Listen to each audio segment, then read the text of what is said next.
Olá, meus irmãos. Estamos de volta com a nossa segunda aula, de um total de 13 aulas. E já no início, eu quero fazer a saudação de uma forma diferente. Isso porque nós vamos estudar as cartas do apóstolo Paulo, 4 delas. Então, eu quero saudá-los como o apóstolo Paulo fez em suas cartas. Eu, Aislan, servo de Jesus Cristo, pela vontade de Deus, aos santos e fiéis em Jesus Cristo que irão ouvir esta aula, a vós, graça e paz da parte de Deus, nosso Pai, e da do Senhor Jesus Cristo.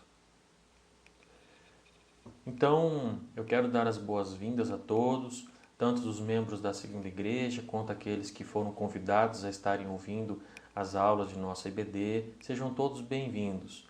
Essa nossa aula será feita ainda no formato de áudio, isso porque, como todos sabem, estamos passando por um período que requer isso.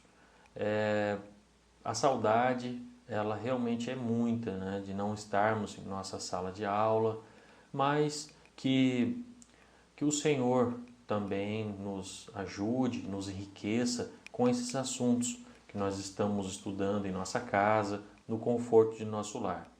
Hoje nós vamos ter a oportunidade de aprender e relembrar, se for o caso, do pano de fundo das cartas do apóstolo Paulo, dos temas que ele aborda, as cartas do apóstolo Paulo aos Gálatas, aos Efésios, aos Filipenses e aos Colossenses. E agora eu gostaria de falar algo parecido com o pastor Jonas. O pastor Jonas, no culto, ele fala assim, faz a pergunta: você está com a sua Bíblia aí? Levante-a para que eu possa ver. Então, agora aí, pegue sua Bíblia, deixa ela perto de você. Hoje nós vamos ter uma aula um pouco prática, nós vamos passar por vários versículos, tomar atenção com alguns termos, algumas palavras que vai saltar aos nossos olhos. Então nós vamos ter essa parte prática hoje da aula. Tá? E algo que eu digo para você, não deixe de ler a sua Bíblia. Fique junto dela, né? Estude a sua Bíblia, estude a Escritura. Digo isso porque a gente tem passado mais tempo com o celular, com televisão, com notícias, do que com a Bíblia, não é mesmo? Eu estou errado? Vamos mudar isso. Já está na hora de acordarmos e pararmos com os passatempos que são passageiros e começarmos a olhar para a eternidade. Vamos fazer agora uma breve revisão e ponderar algumas coisas que na aula passada a gente, por estar extrapolando o tempo, a gente não pôde dar seguimento, não pôde aprofundar um pouquinho mais e os aspectos da graça. E hoje eu vou estar dando, então, vou retomar um ponto que é sobre o arrependimento. Na aula passada eu disse o que não é arrependimento. E hoje eu quero dizer o que é arrependimento. O arrependimento, ela vem de uma palavra grega que quer dizer metanoia. E todos nós sabemos, ou já ouvimos muitas vezes, na igreja, o pastor dizendo o que é metanoia, a mudança de mente, a mudança de atitude. E isso é o que se espera daquele que foi salvo. Porque na salvação, aquele que foi salvo, ele passa por esses aspectos de mudança. A mudança de vida, a mudança de pensamento, uma mudança de atitude com os pecados. O que se espera do salvo é que tenha essa mudança. Uma mudança com a vida que outrora era mundana. Então é isso que se espera de um arrependimento genuíno, né? De uma fé salvífica. Se é salvo, então passou por uma fé salvífica e por um arrependimento genuíno. E tudo isso com uma ação do Espírito Santo. Então, o arrependimento ele é diferente de remorso. Mas por quê? Porque o remorso é uma atitude humana. E arrependimento é fruto da conversão que procede do convencimento do Espírito Santo. Ou seja, é obra do Espírito Santo o arrependimento. Então, a partir de agora, você que me ouve, comece a perceber se o que você sentiu ou sente é remorso ou arrependimento, ok? Isso eu gostaria de trazer da aula passada, que eu não consegui dar seguimento, mas hoje relembramos um pouquinho, adentramos um pouco e vamos continuar então relembrando os aspectos da graça. E o que nós temos em ação na obra da conversão são muitos desses aspectos que a gente já disse: a reconciliação, a imputação, a propiciação, a remissão, a redenção, a regeneração, a união, a adoção, a justificação, a santificação e, por último, quando estivermos saindo dessa vida e indo para a próxima, a vida eterna, nós entraremos nela para sermos glorificados. Então nós temos a glorificação. E quando aconteceu a obra da conversão em nossa vida, foi porque alguém pregou o Evangelho para a gente. E o Evangelho pregado juntou-se com a fé salvadora que o Espírito Santo concede a nós, pecadores. Então, de uma forma instantânea, é imputado àquele que crê a justiça de Jesus Cristo. E é aí que acontece o que chamamos de regeneração ou novo nascimento.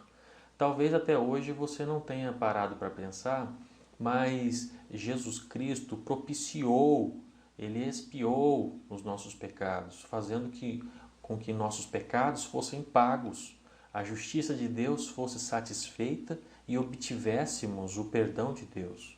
O substituto perfeitamente inocente morreu em nosso lugar, no lugar do transgressor. Pois quem que é o transgressor que precisa de um substituto perfeitamente inocente? Nós.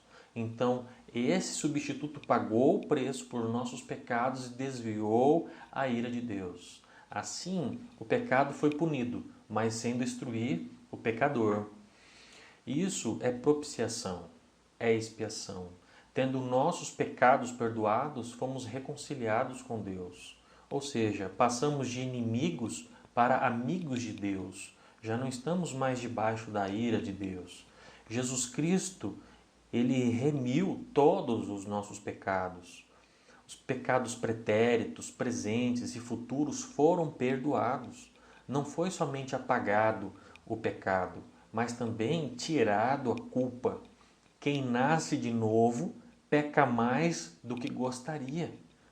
Ou seja, a união com Cristo faz o cristão desejar santificação, pois jamais alguém que foi adotado para participar do reino do Senhor, do banquete eterno, irá viver para si mesmo e seus deleites. Isso é passado, isso chama-se velha vida, viver para si e seus deleites.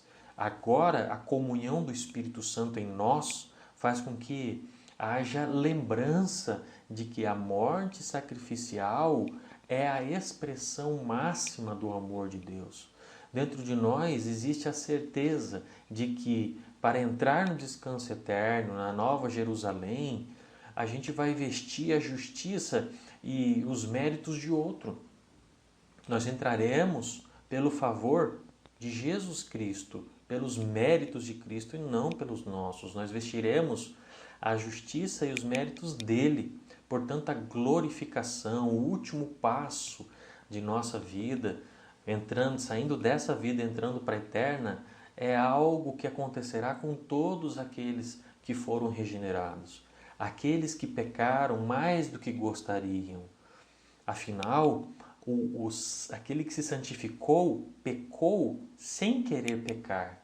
Aqueles que obtiveram os frutos do Espírito, não por suas forças, mas pelo Senhor, que faz nascer os frutos de seu reino em nós. Agora é chegada a hora de ter o nosso corpo glorificado, sem mancha o pecado, perfeitos como o nosso Cristo é perfeito. Essa é a alegria ativa dentro do coração daquele que foi redimido, adotado, justificado e unido a Cristo. E de uma forma simples agora, então, a gente fez um resumo da complexa ação graciosa da salvação, que é realizada no pecador. Esse é o Evangelho, aquele que nós recebemos e não devemos nos furtar em pregar e anunciar. Perceba que o assunto que estamos tratando é a graça de Deus. E eu, já na primeira aula, falei sobre os aspectos da graça. Isso para que a gente agora possa entender melhor que a graça de Deus é melhor entendida como um meio usado para derramar sobre nós todas as bênçãos e dádivas que não merecemos e nem temos qualquer direito sobre elas. E a melhor dessas bênçãos ou dádivas é a salvação. Antes de fazermos uma rápida passada pelos versículos, como eu comentei logo há pouco, nós vamos passar pelos versículos das cartas, vamos relembrar o que está acontecendo com o apóstolo e com os irmãos que foram recentemente convertidos ao cristianismo. Então vamos falar um pouco agora sobre o fundo de pano dessas cartas. A Epístola aos Gálatas, ela é considerada o primeiro escrito de Paulo após sua primeira viagem missionária.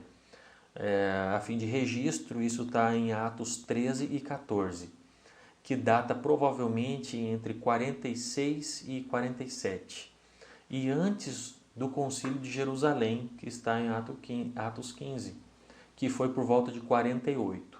O que o apóstolo queria era exigir o verdadeiro evangelho e afirmar a doutrina de que pecadores são declarados justos somente pela graça de Cristo, recebida pela fé somente, à parte das obras da lei. Portanto, a graça livre de Deus e a centralidade de Cristo são acentuadas nessa epístola. Essa carta recebeu importante destaque na Reforma Protestante do século XVI. Lutero tinha ela em grande estima. Ele deixou duas frases, ou podemos ler hoje duas frases que ele cunhou, que é a primeira é a seguinte: no transcorrer desses estudos, o papado soltou-se de mim. Então, os estudos que ele fez sobre a carta de Gálatas fez com que o papado soltasse dele. E a segunda frase é a minha epístola, casei-me com ela, é minha epístola. Bem, agora vamos para a segunda carta, que é Efésios, escrita na primeira prisão do apóstolo em Roma. Nós vemos isso em Atos de 28, que foi por volta do ano 60, 62. A epístola tem sido considerada uma carta circular entre as igrejas da província romana da Ásia. E Efésios era a maior cidade e a capital administrativa da região. A carta fala sobre os grandes privilégios recebidos pelo povo da fé por meio da triunfante graça do Deus Trino. Povo este criado para o louvor de sua glória. O apóstolo também trata das responsabilidades exigidas deste povo, deste novo povo, em suas relações com as diversas esferas da criação. Essa carta, ainda que seja curta, ela é muito relevante, ela é densa e rica. O reformador escocês John Knox pedia frequentemente que os sermões em Efésios de Calvino fossem lidos para ele. A terceira epístola foi escrita para os primeiros cristãos europeus, os filipenses, que receberam o Senhor Jesus pela fé na segunda viagem missionária de Paulo. Nós temos essa história narrada em Atos 16, versículo 12 ao versículo 40. Isso aconteceu provavelmente entre o ano 48 e 51. E é também descrita como uma carta da primeira prisão, quando estava em Roma. Com essa carta, o apóstolo queria demonstrar sua gratidão pelo apoio que os cristãos de Filipos ofereceram à missão do apóstolo entre os gentios. Ele também queria corrigir alguns problemas existentes naquela igreja. Podemos dizer que os temas que se destacam na carta são a humilhação de Cristo e sua exaltação cósmica, e o contentamento de Paulo com seu Salvador independente das circunstâncias externas. Nesta carta vemos a autêntica e alegre unidade daqueles misticamente unidos em Cristo. E a última epístola dessa nossa série de estudos foi endereçada à igreja na cidade de Colossos, uma comunidade que o apóstolo nunca conheceu e foi fundada na mesma época em que esteve em Éfeso. Vemos isso em Atos 19.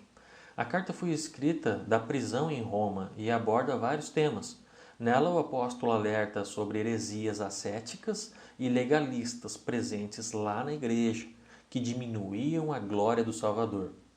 Ele destaca a preeminência e supremacia de Cristo, o Senhor de toda a criação, único e suficiente Salvador, vitorioso e triunfante sobre a morte, o pecado e as forças demoníacas. Aqui nesta carta, a gente tem outros destaques. Cristo é apresentado como a imagem do Deus invisível, o primogênito de toda a criação, a cabeça do corpo da igreja, o primogênito de entre os mortos, a plenitude do Pai, a esperança da glória, o mistério de Deus e o tesouro de sabedoria. Bem, se na epístola aos Efésios a igreja é apresentada como o corpo de Cristo, na epístola aos Colossenses, Jesus Cristo se apresenta como cabeça da igreja. Agora a gente já pode dizer que sabe um pouco da história por trás das cartas e também um pouco do conteúdo. Percebam que a gente mencionou algumas vezes aqueles aspectos da graça. Então, agora vamos abrir nossa Bíblia, se é que não abrimos ainda, e vamos ler alguns versículos de todas essas cartas. Então, Paulo, escrevendo aos Gálatas, aos Efésios, Filipenses e Colossenses, irá tratar de alguns desses aspectos. Vamos ver agora o que o apóstolo instrui dentro dessas cartas. A gente vai estar lendo a Bíblia, a minha versão aqui, é revista e atualizada, ok? Então vamos lá. Abra aí em Gálatas, capítulo 1, e vamos a partir do versículo 3. Graça a vós outros e paz da parte de Deus e do Senhor Jesus Cristo. Verso 4. O qual se entregou a si mesmo pelos nossos pecados para nos desarraigar deste mundo perverso, segundo a vontade de nosso Deus e Pai. Verso 6. Admira-me que estejais passando, do grego desertando, tão depressa daquele que vos chamou na graça de Cristo para outro evangelho. Verso 7, o qual não é outro, e perverter o evangelho de Cristo. Verso 10, se agradasse a homens, não seria servo de Cristo. Capítulo 2, versículo 16 até o 21.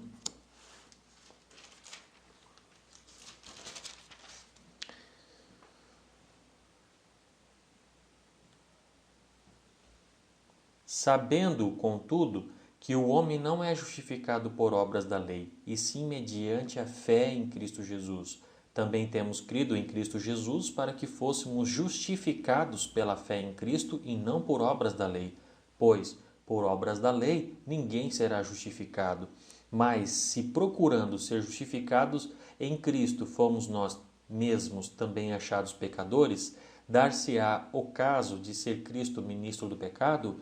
Certo que não, porque se torno a edificar aquilo que destruí, a mim mesmo me constituo transgressor.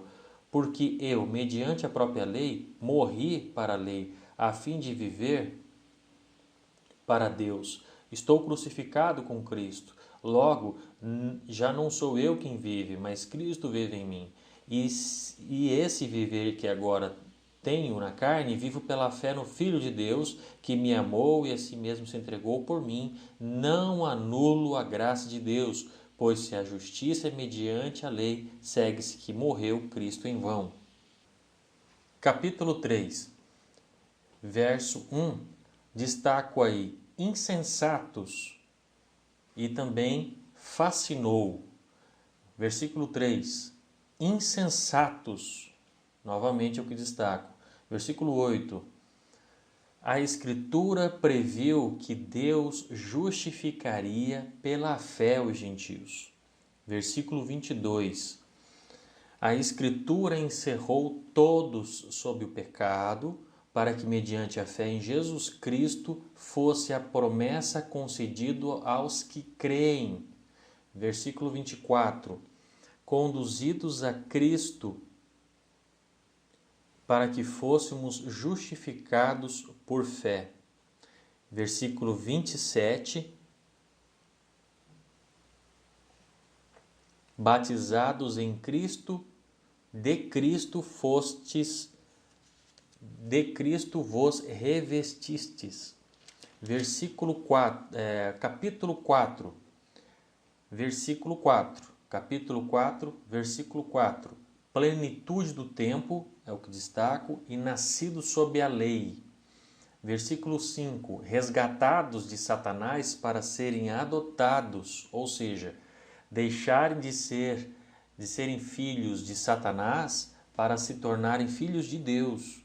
Versículo 6. E agora, por sermos filhos, Deus enviou ao nosso coração o Espírito de seu Filho que clama, Abba, Pai. Versículo 9. Voltando aos rudimentos fracos e pobres, de novo, quereis ainda escravizar-vos? A pergunta do apóstolo Paulo, né? Versículo 11. Receio de vós que tenha eu trabalhado em vão para convosco.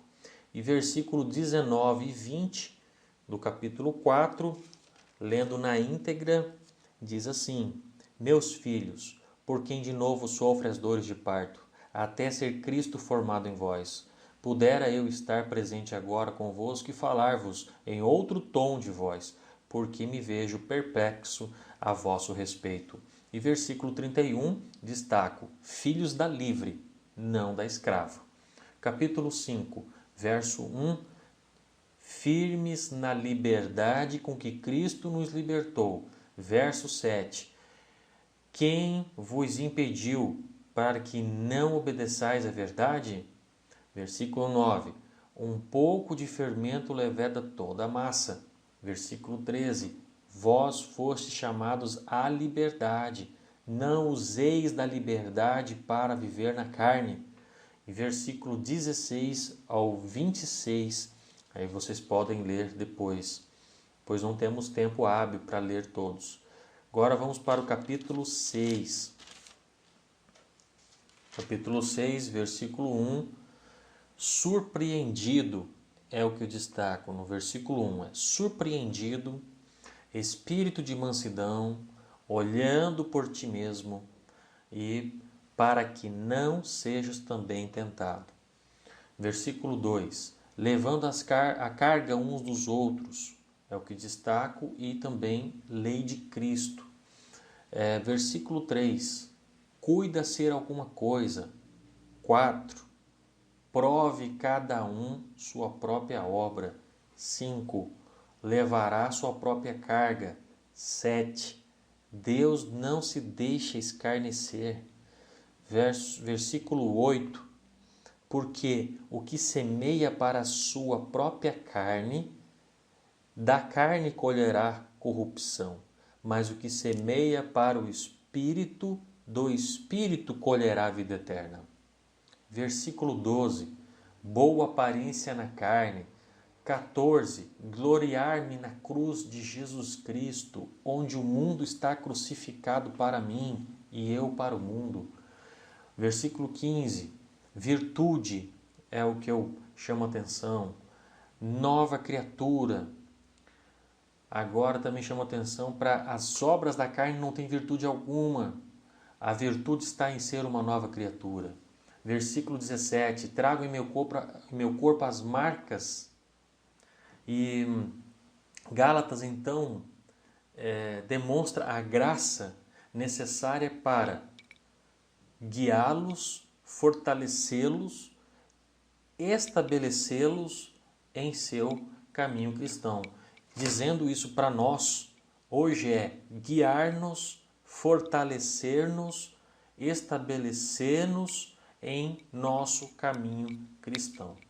Então, desenvolva essas palavras hoje. Guiar, fortalecer e estabelecer é o que nós vemos em Gálatas. Agora, Efésios, uma carta de comum interesse para todos os cristãos. E o interesse não é falar de algum erro ou falsa doutrina, mas fortalecer os cristãos e torná-los mais conscientes de sua unidade em Cristo. Vamos lá? Capítulo 1, versículo 3, nós temos: nos abençoou com todas as bênçãos espirituais em Cristo. 4, nos elegeu nele antes da fundação do mundo para sermos santos e irrepreensíveis. 5, predestinou para filhos de adoção por Jesus Cristo. 7, redenção pelo seu sangue, remissão das ofensas, riqueza da sua graça. 8, abundante sabedoria e prudência. 9, o mistério da sua vontade. 11, predestinados conforme o propósito daquele que faz todas as coisas, segundo a sua vontade. 12, para louvor da sua glória. 13, estais em Cristo, depois que ouvistes a palavra da verdade, o evangelho da vossa salvação. Selados com o Espírito Santo. 14, Espírito Santo é o penhor da nossa herança para a redenção da possessão de Deus. Capítulo 2, versículo 1. Vos vivificou, estando mortos em ofensas e pecados. 2. Andava segundo o curso deste mundo e era filho da desobediência. 3. Andávamos no desejo da carne, fazíamos os desejos da carne e dos pensamentos, éramos filhos da ira. 5. Deus nos vivificou quando estávamos mortos em ofensas. Pela graça fostes salvos. 7. Abundantes riquezas de sua graça. 8. Pela graça sois salvos por meio da fé. 10. Fomos criados para boas obras e para que andássemos nela. 16. Pela cruz reconciliou todos com Deus. 20. Edifício que a pedra angular é Cristo, é o que eu chamo a atenção. Cresce bem ajustado para a morada do Espírito Santo. Agora o capítulo 3, versículo 4, o que eu chamo a atenção é mistério de Cristo, oculto em Deus. Versículo 16 do capítulo 3, chama a atenção para o homem interior, através do Espírito Santo, é fortalecido e compreende a largura, o comprimento e assim sucessivamente, e conhece o amor de Cristo. Agora, o capítulo 4, nós temos, versículo 1, rogo-vos que andeis como é digno. Eu chamo a atenção para essa palavra, digno da vocação com que foste chamados. Verso 2, com toda humildade. 3, unidade da fé e conhecimento do Filho. 13, unidade da fé e conhecimento do Filho. 14, meninos inconstantes, é o que eu chamo a atenção no versículo 14. Versículo 17, não andeis mais como andam os gentios, na vaidade do seu sentido.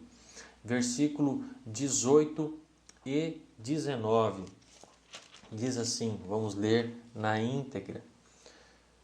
Obscurecidos de entendimento, alheios à vida de Deus por causa da ignorância em que vivem, pela dureza do seu coração, os quais, tendo se tornado insensíveis, se entregaram à dissolução para com avidez cometerem toda sorte de impureza. Versículos de 20 a 24, aí eu vou deixar para vocês lerem, 20 a 24. Importantíssimo, mas não temos tempo para ler. Aí nós veremos que nós não aprendemos assim de Cristo. E do versículo 25 ao 32 temos outras muitas instruções, exortações à santidade. Capítulo 5, versículo 1 a 13, vou deixar para vocês lerem também, o que nós chamamos do fruto do Espírito e as obras da carne. Vamos para o 14, então. Desperta, ó tu que dormes, levanta-te dentre os mortos, e Cristo te esclarecerá. Vede prudentemente como andais, versículo 15. Versículo 16, remindo o tempo. Versículo 17, não sejais insensatos, entendeis qual é a vontade do Senhor. Versículo 18, não se embriaguem com o mundo, mas enchei-vos do Espírito, que é a santidade. Versículo 19, seja um incenso suave ao Senhor. Versículo 20, ação de graças a Deus por tão grande salvação, por sua maravilhosa graça. E versículo 28, dos versículos 25 até o 28, nós temos uma palavra para os maridos e os futuros maridos. Agora o capítulo 6, nós temos aí o versículo 10, que é fortalecei-vos no Senhor.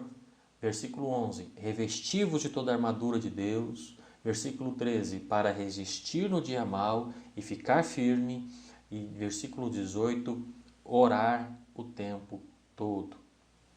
Bom, nós chegamos ao fim de nossa aula. Obrigado por terem ficado comigo até aqui.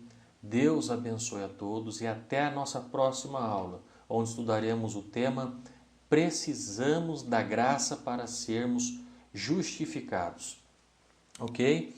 Então, também chamo atenção que na próxima aula nós vamos terminar de ler as duas cartas que nós não conseguimos ler hoje, que é Filipenses e Colossenses. Ok? Então, eu deixo aqui um forte abraço a todos e que Deus os abençoe.